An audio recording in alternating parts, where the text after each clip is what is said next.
നാനാ പരീക്ഷകൾ വേദനകൾ നന്നായിരിക്കുന്നുണ്ടായിടിലും നാനാ പരീക്ഷകൾ വേദനകൾ നന്നായിരിക്കുന്നുണ്ടായിടിലും നാഥനെയുള്ളത്തിൽ ധ്യാനിച്ചു എൻ്റെ ക്ഷീണം മറന്നങ്ങു പോകുന്നു ഞാൻ.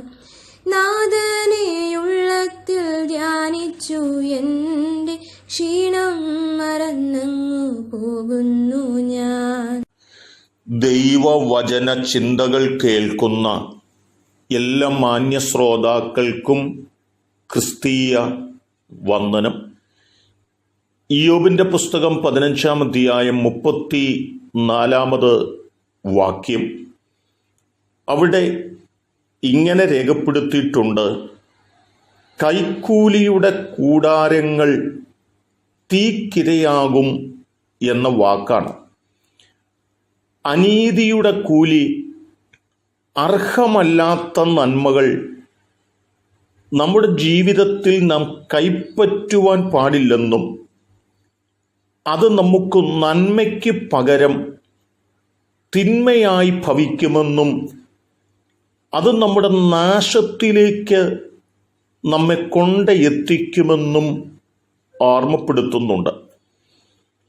ഈ ഭൂമിയിൽ ജീവിക്കുന്ന നമ്മെ സംബന്ധിച്ച് ഈ കാലഘട്ടങ്ങളിൽ ചെറിയ നിലകളിൽ മുതൽ ഉന്നത തലങ്ങളിലിരിക്കുന്ന ആളുകൾ വരെ നേട്ടങ്ങൾ ഉണ്ടാക്കേണ്ടതിന് കൈക്കൂലികൾ വാങ്ങുകയും അങ്ങനെ ചെയ്തവരിൽ ചില ആളുകളെങ്കിലും തകർന്നു പോയിരിക്കുന്ന ചരിത്രങ്ങളും നമ്മുടെ മുൻപിൽ ഉണ്ട്.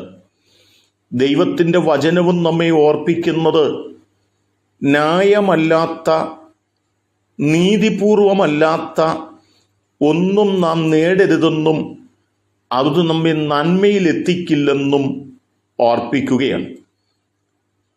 രാജാക്കന്മാർക്ക് എഴുതിയ 2-ാം പുസ്തകം 5-ാം അധ്യായത്തിലേക്ക് നാം ഒന്ന് കടന്നുപോയാൽ,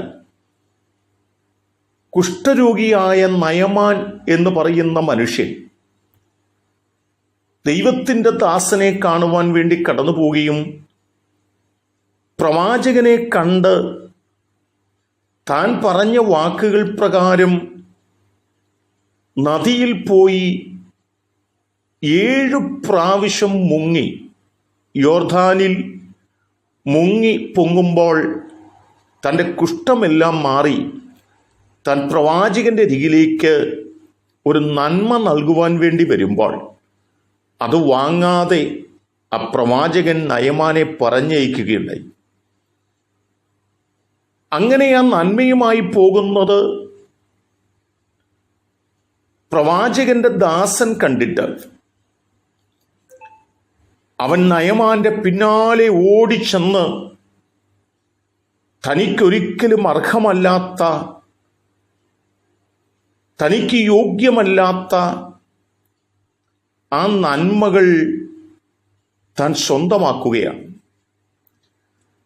അതെല്ലാം വാങ്ങി ഒരു സ്ഥലത്ത് ഒളിച്ചു വെച്ചിട്ട് താൻ പ്രവാചകന്റെ അരികിലേക്ക് കടന്നു വരികയും പ്രവാചകൻ തന്നോട് നീ എവിടെ പോയിരുന്നു എന്ന് ചോദിക്കുകയും ചെയ്യുന്നുണ്ട്. അവിടെ താൻ പറഞ്ഞ പോഷ്ക് കേട്ടിട്ട് പ്രവാചകൻ പറഞ്ഞ പദമുണ്ട്: നയമാനുണ്ടായിരുന്ന രോഗം നിനക്ക് സംഭവിക്കപ്പെടും എന്ന് ഓർമ്മപ്പെടുത്തുകയും അങ്ങനെ സംഭവിക്കപ്പെടുകയും ചെയ്യുകയാണ്. ഈ മനുഷ്യൻ ഒരിക്കലും അർഹമല്ലാത്തതായ നന്മയുടെ പിന്നാലെ പോകാതിരുന്നിരുന്നു എങ്കിൽ തൻ്റെ ആയുസ്സിൽ ദൈവം തന്നെ അനുഗ്രഹിക്കുമായിരുന്നു. എന്നാൽ കൈക്കൂലി വാങ്ങിയതുകൊണ്ട്, അർഹമല്ലാത്തത് സ്വന്തമാക്കാൻ പരിശ്രമിച്ചതുകൊണ്ട് ആ മനുഷ്യന്റെ ജീവിതത്തിൽ അത് തകർച്ചയിലേക്കാണ് നയിച്ചത്. ഗേഹസി തകർന്നുപോയി എന്ന് നാം തിരിച്ചറിയണം. ഈ ദൈവവചനം നമ്മോട് ഓർമ്മപ്പെടുത്തുന്നതും അർഹമായതും അവകാശപ്പെടുവാൻ സ്വന്തമായുള്ളതും മാത്രം അവകാശപ്പെടുകയും അർഹമല്ലാത്ത ഒന്നും കൈപ്പറ്റുകയും ചെയ്യാൻ ജീവിക്കുന്നുവെങ്കിൽ അതാണ് ശ്രേഷ്ഠമായ ജീവിതം, അതാണ് ദൈവം അംഗീകരിക്കുന്നതെന്ന് തിരിച്ചറിഞ്ഞ് ജീവിപ്പാൻ നമുക്ക് നമ്മെ സമർപ്പിക്കാം. അതിന് ദൈവം സഹായിക്കട്ടെ. കരുണയുള്ള ദൈവമേ, നല്ല കർത്താവേ, താൽക്കാലിക നന്മയ്ക്ക് വേണ്ടി ഞങ്ങൾ ചിലതിൻ്റെ പിന്നാലെ ഓടി ഏകസ്വയെ തകർന്നു പോകുന്നവരായിട്ടല്ല, ദൈവത്തിൻ്റെ സമയത്തിനു വേണ്ടി വെയിറ്റ് ചെയ്യുവാൻ ഞങ്ങളെ സഹായിക്കണം. ദൈവത്തിനെ കേട്ട് എല്ലാവരെയും അനുഗ്രഹിക്കണം. യേശു കർത്താവിൻ നാമത്തിൽ തന്നെ ആമേൻ.